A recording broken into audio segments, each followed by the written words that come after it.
যে tomato ketchup আজকে আমরা কন্ডোমেন্ট হিসেবে খাচ্ছি, এটি একসময় মেডিসিন আকারে ইউজ করা হতো। হ্যাঁ, অবাক হচ্ছেন তাই না? 1834 এর দিকে আমেরিকা ওহাইও স্টেটে একজন doctor called Dr. John Cook Bennett. Tomato কেচাপকে ঔষধ হিসেবে বিক্রি করত। তার দাবি ছিল ডায়রিয়া, বদহজম এবং জন্ডিসের মতো রোগ এই কেচাপ দিয়ে সারানো যেত আর কি। পরবর্তীতে এই টমেটো কেচাপ পিল বানিয়ে মেডিসিন আকারে বাজারজাত করা হয় এবং মানুষজন খুব সিরিয়াসভাবেই এটাকে ওষুধ হিসাবে খেত আর কি।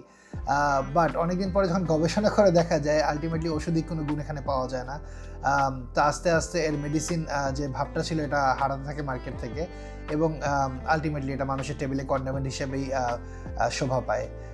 এখন আমরা যে টমেটো কেচাপটা খাচ্ছি বার্গার বা ফ্রেঞ্চ ফ্রাইয়ের সাথে, এটা ওই ওষুধের লেগেসি হিসাবেই আমাদের কাছে এসেছে।